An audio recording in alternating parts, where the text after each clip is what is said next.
Hello and welcome to Cricket Next. मैं हूं सौम्य कपूर और मेरे साथ है अनिमेश नाथ। और अनिमेश, हमें फाइनली फाइनलिस्ट मिल गए हैं 2023 ओडीआई वर्ल्ड कप के। इंडिया को फेस करेगी ऑस्ट्रेलिया। 2003 का एक रिपीट टेलीकास्ट होने जा रहा है।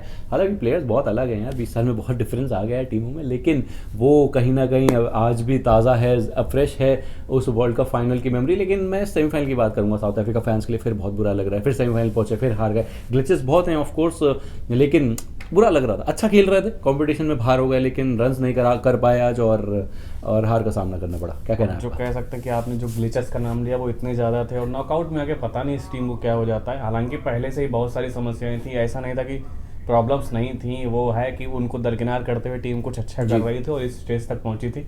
वरना आज के मैच में जितनी कैचेस छोड़े वो खासकर क्विंटन डिकॉक से आप डिजर्व नहीं करते कि वो इस तरह का विकेट कीपिंग करेंगे। वो इतने बेहतरीन विकेट्स उन्होंने छोड़े, वहीं से कहते नहीं कैच छूटा और मैच छूटा, वो बात वहीं से जी हो गया कि ऑस्ट्रेलिया फाइनल में जा रही है। और साउथ अफ्रीका अनलकी नहीं कहूँगा, ये कहीं ना कहीं प्रोसेस ही गलत है मेरे हिसाब से। आप सेमीफाइनल मुकाबले में यहाँ पे पहुंच गए, उसके बाद आप इस तरीके की परफॉर्मेंस देंगे तो आप हारेंगे, ये तय बात है। आपका यहाँ पे कि आप चोकर्स हैं, आपका लक नहीं है, ये मैटर नहीं करता जी। आपका। कह सकता हूँ कि क्रिकेटिंग प्रोसेस गलत है और सबसे बड़ी भूमिका है इसमें कप्तान की, टेम्बा बाबूमा। मतलब उनके बॉडी लैंग्वेज में ही नहीं दिखता कि वो जीतने के लिए खेल रहे थे। ही हैज़ गिवन अप जब से मैच स्टार्ट हुआ। और आज उनके लिए अच्छा मौका था, बैटिंग जो उनके लिए फेवर कर रही थी चीज़ें कि वो बैटिंग, उनको टॉस जीत के बैटिंग करने का मौका मिला था, एक अच्छा स्कोर बोर्ड पे रंग टांग सकते थे।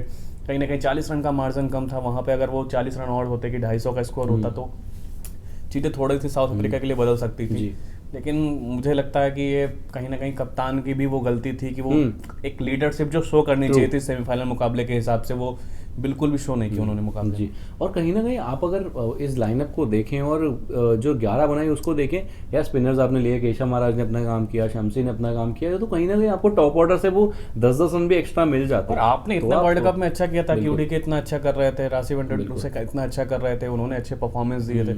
लेकिन आप नॉकआउट गेम में आप 24 पे 4 हो गए, तो भाई नॉकआउट गेम में आप इस तरह का क्रिकेट नहीं शो कर सकते। इंडिया ने भी किया था सेमीफाइनल गेम में, देखिए किस तरह से वो रोहित शर्मा मतलब पवेलियन लौटने के बाद भी वो किस तरह से लीड कर रहे थे, वहां से चीज़ों को इंडिकेशंस दे रहे थे, मैसेजेस दे रहे थे, और सब प्लेयर्स को उनकी जिम्मेदारी बखूबी समझाई गई थी और हर प्लेयर ने अपनी जिम्मेदारी बखूबी उठाई भी थी। यही एक होता है कि टीम एफर्ट आप डालते हैं तब जाकर जीत मिलती है, वरना ऑस्ट्रेलिया ने आपने सामने देखी है। और कहीं ना कहीं इतनी मुश्किल खड़ी में भी आके पैट कमिंस, मिचेल स्टार्क, उन्होंने एक वनडे सेमीफाइनल को एक एसेस बना के उन्होंने जिस तरह से खेला और अपने लिए जीत खींच कर लाए हैं अपने मुट्ठी में, तो ये दिखाता है कि देखिए टीम दर तीर का, और यही दो टीमें थी जो सच में फाइनल डिजर्व करती थी। अगर साउथ अफ्रीका आ भी जाती है तो मेरे हिसाब से ठीक है, आप इमोशनल होते हैं इस तरह की टीम के लिए, लेकिन अब ऐसे तो बहुत सारी टीमें हैं।